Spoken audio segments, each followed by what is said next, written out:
Welcome to the city of Ohrid, one of the most famous cities in Macedonia, and it's located on Lake Ohrid. It's one of 28 UNESCO World Heritage Sites that are both cultural and natural. It is referred to as Jerusalem of the Balkans because at one point it had 365 churches. For the next 2 days, we're going to explore the city and the lake. Let's start with what to see in the city of Ohrid. A good place to start exploring is the Old Town. Make your way up the hill to see some of Ohrid's historical monuments. Behind me we have St. John Clement Church. It's a Byzantine church from the 13th century and is the most photographed spot in all of Macedonia. You can see why.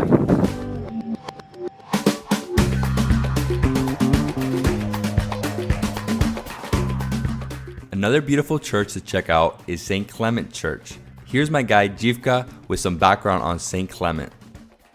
This church is St. Clement Plaušnik. It's built from 9th century and exists from the 9th to the 15th century. In 15th century is destroyed and reconverted to mosque. 500 years later it's become its ruin. In 2000 year, the government of the Republik of Macedonia together with the citizens and Orthodox Macedonian Church decide to rebuild this church to the new one, of course of the base of the oldest one, which date from the 9th century. Now we make our way up to Tsar Samuil's fortress.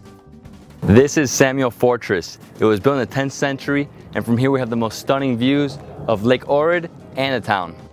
Tsar of the First Bulgarian Empire and best known for defending Bulgaria against Byzantine domination.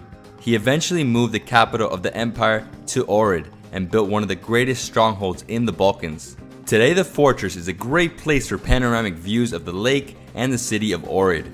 Admission is 30 Macedonian dinar. The Roman Theater. It was built to accommodate 4,000 spectators and was used for gladiatorial battles. Recently it was uncovered and is free to enter. Heading back down the hill, we visit one of the most important monuments in Macedonia, the Church of Saint Sophia. Here is Jivka with some more information.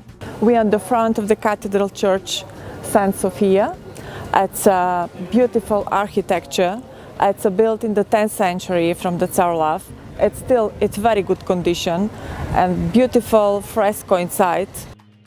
The surviving frescoes date back to the 11th, 12th, and 13th centuries.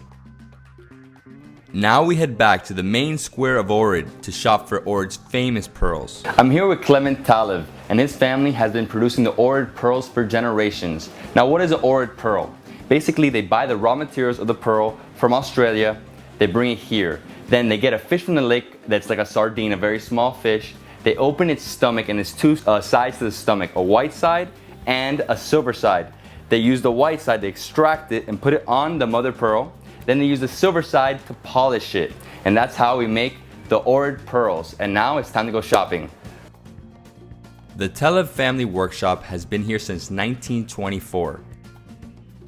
And you'll never guess who shopped here. Queen Elizabeth bought this exact necklace, and you can see it right here.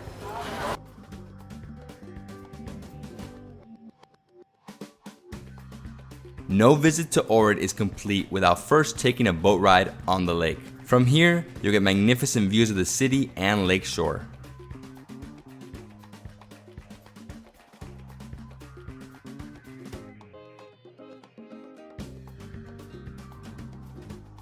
Our first day trip from Ohrid brings us south of the city to National Park Galicica. The park separates Lake Ohrid and Lake Prespa.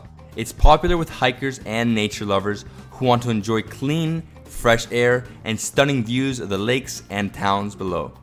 You can also take your own car like we did. A visit to the Monastery of St. Naum and the Black Drim Springs is also a fantastic day trip from Ohrid. The monastery is located on a rocky outcrop at the southernmost part of Lake Ohrid near the Albanian border. Inside this cross-shaped church is the tomb of St. Naum. Right here we have the tomb of St. Naum.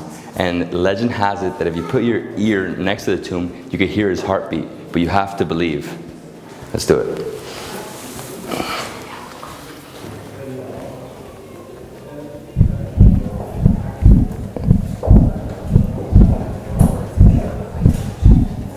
could definitely hear something, but I'm sure it's my pulse.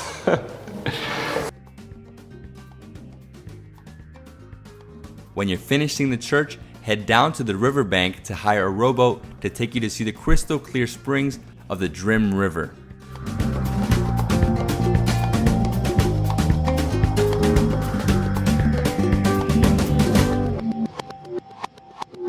So that was my list of top things to see in Ohrid. Definitely one of the highlights of my trip to Macedonia.